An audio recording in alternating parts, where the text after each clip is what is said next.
Hi, everybody. This is Dr. Nigro with a Chemistry Notes screencast. The screencast is part of Unit 3, dealing with ionic naming, balancing, and stoichiometry. This particular screencast is going to focus on stoichiometry calculations where you either start with mass and end with moles, or you start with moles and end with mass. If you need help balancing or just general mole ratio stoichiometry information, please go see the first screencast in the stoichiometry series. Okay, so this particular type of problem is going to be different than the ones we saw in the earlier screencast where it was moles of something to moles of something else, in that this one is going to be a two-step conversion problem. So we'll have conversion steps within the problem. All right, so what does that mean? All right, so if I have mass of A and I'm asked to convert that into moles of B, I have no direct conversion factor that equates those two units. So I can't go directly because A and B are two different chemical entities. And if they're different, then I can't just use molar mass and make a conversion. All right. If it was mass of A to moles of A, that'd be pretty straightforward. But because I have a different chemical entity, I'm going to have to do a step in between. All right, so the first thing that I'm going to have to do is convert mass of A into something that I can jump over to moles of B with, and that is moles. So I need to go to moles of A. All right, so the way I convert from mass of A to moles of A is something that we have done already, which is use the molar mass. All right, so I'm going to need my periodic table. I'm going to have to find the molar mass of A and then use that to make the conversion. Now, once I have moles of A, I can convert that to moles of B, and that's using our new conversion step, which is a mole ratio. All right, so that means I'm going to need the balanced chemical equation. All right, because I need those coefficients. So you should always check that your equations are balanced before you do this. All right, now I could easily have a problem where I'm given moles of B and I'm asked for mass of A. So my first step in that case would be to convert moles of B to moles of A using the mole ratio. And once I have moles of A, convert to mass of A using the molar mass of A. So you can go in either direction. And I'm going to have examples down here that show you that. All right, now remember, I like to circle what I've been given, underline where I'm going, and I also like to write a plan. So you're going to see some plans off to the side for these problems. All right, so let's look at the reaction we're going to be working with.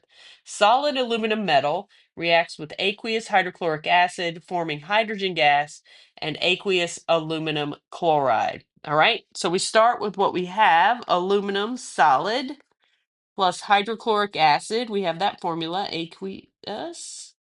All right, forms hydrogen gas. Now remember, hydrogen's one of our diatomic elements, so it needs to be H2 here. And then aluminum chloride, which is an aqueous solution as well. All right. Now we're not done. We've got part of it done, but we've got to balance this equation. All right. So we got some problems. We've got two hydrogens on the reactants, the product side, and three chlorides. All right. So I need to put something in front of HCl that's going to balance both of those things at the same time. All right. And my best bet is going to be 6, right? Because I can put a 3 in front of my H2 and get 6 hydrogens, and I can put a 2 in front of my AlCl3 and get 6 chlorine. So that's going to fix my hydrogen and chlorine problem. But I do need to put a 2 in front of my aluminum because I put a 2 in front of the AlCl3. All right, now if you're balancing by tally method, all right, that's perfectly fine. You just may need to uh, put some stuff underneath, and it may take you a little bit longer. Once you get practice with it, you're going to be able to do it by inspection, which is kind of what I just did there. And you get a little faster, but I have had a lot more practice than you guys. All right, now I'm going to use that formula as you guys saw in my last video, and I'm going to list it with each of my reactions because it's just going to make it easier instead of me having to rewrite it every time. All right, so let's look at our problem. 43.2 grams of hydrochloric acid, so that's what has been given, reacts, how many moles of hydrogen gas will be produced? So we are looking for moles of hydrogen gas. So we have 43.2 grams of hydrochloric acid, and we are asked to find moles of hydrogen gas. So we are moving between entities within a chemical reaction stoichiometry problem. And it means that somewhere in this problem is a mole ratio step. All right, so let's get our plan ready. So 43.2 grams of HCl, and we're trying to find moles of H2. All right, so because these chemical entities, HCl and H2, are not the same, I cannot go directly between the two.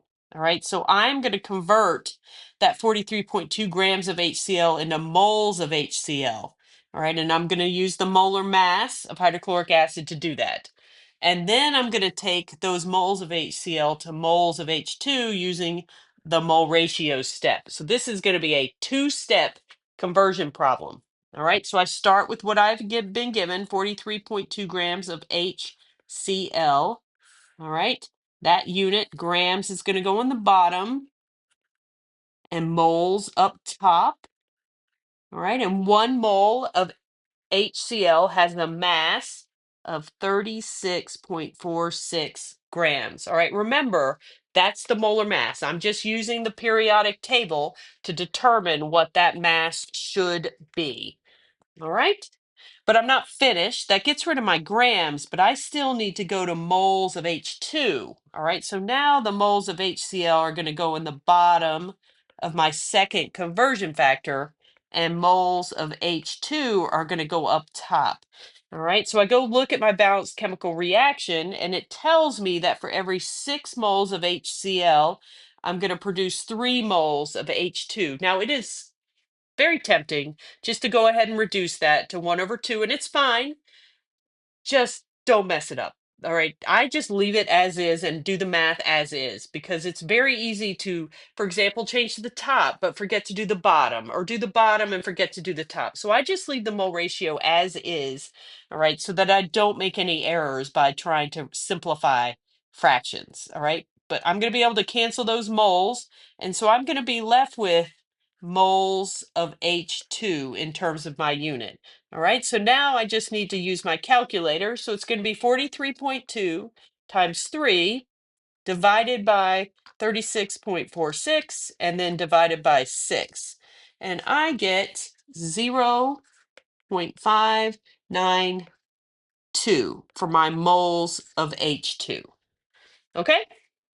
All right, let's try again. I'm going to put my reaction down here again.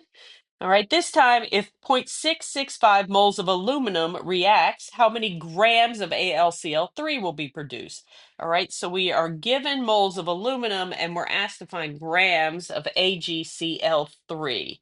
All right, so 0.665 moles, and we're asked to find grams. All right, so again, I can see I'm moving between chemical entities.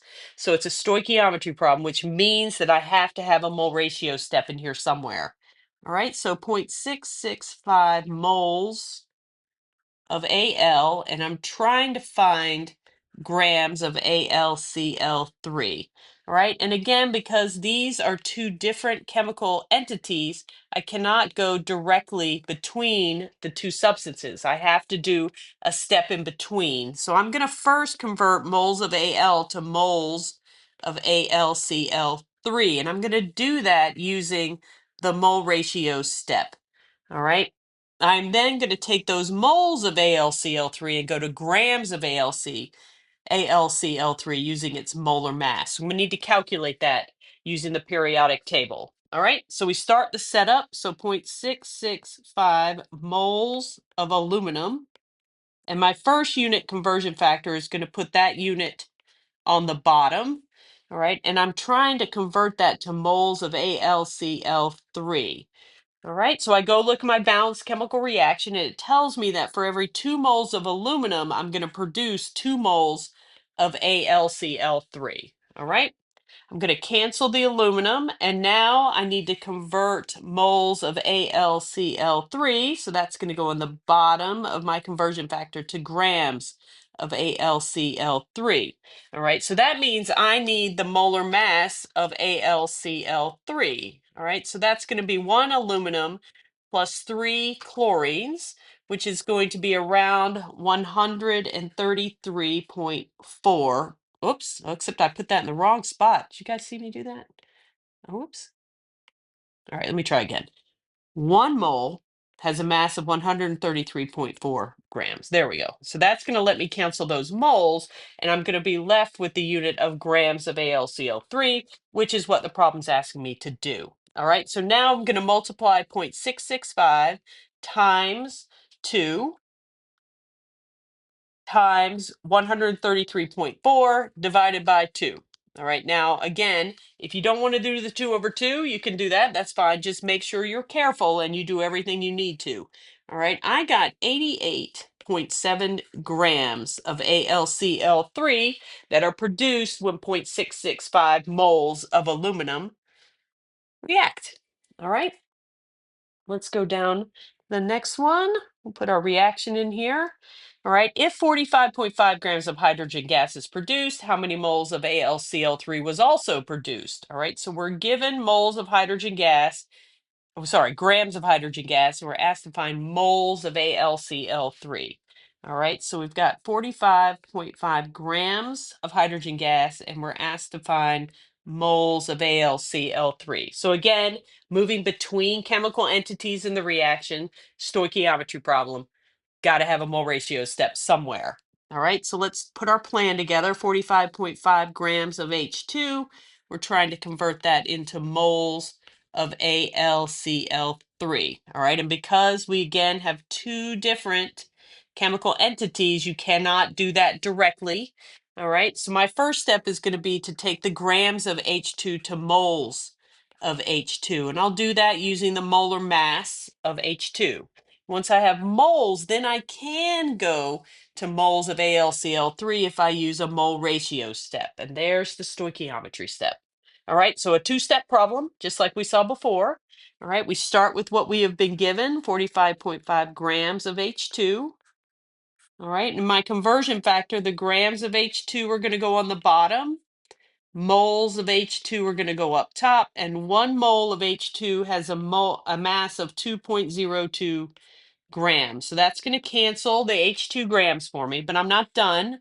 All right, I need to go to moles of AlCl3. So I need to put moles of H2 on the bottom, moles of AlCl3 up top. And now I go look at the balanced chemical reaction, and it tells me that for every 3 moles of H2 that are produced, 2 moles of AlCl3 will be produced.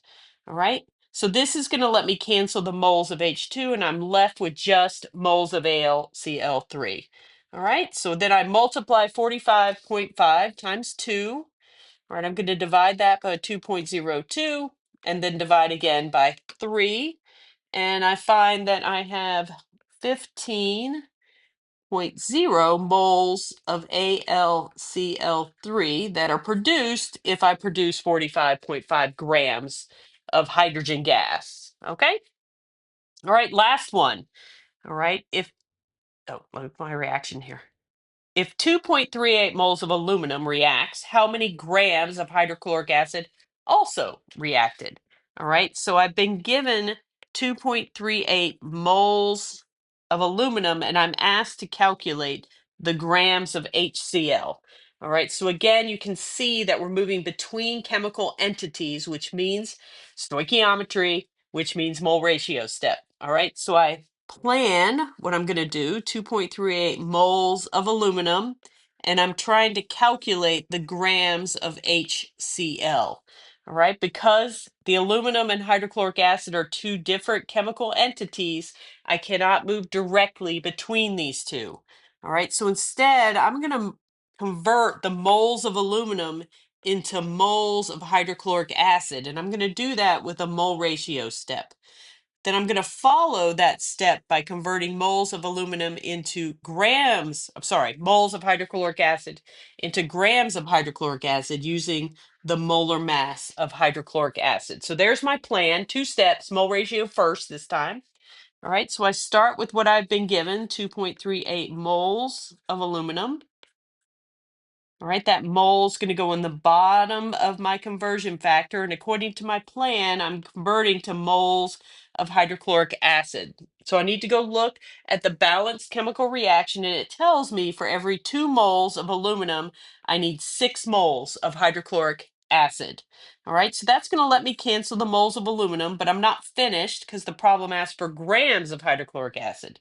So this unit now will go in the bottom of my conversion factor, and grams of HCl will go up top. And this is a molar mass step where 1 mole of hydrochloric acid has a mass of 36.46 grams.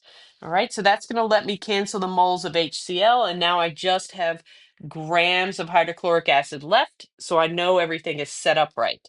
All right, so for the calculations, it's going to be 2.38 times 6 times 36.46, and then I'm going to divide that by 2.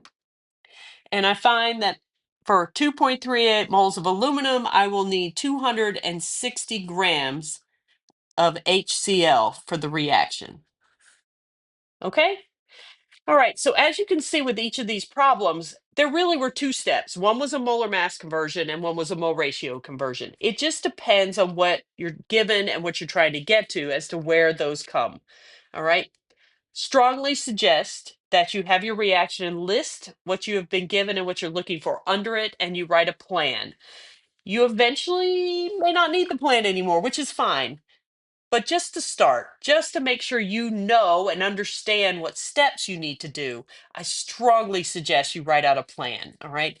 The next screencast that I'm going to produce is going to be going from grams of one substance to grams of another. That is going to be a 3-step problem.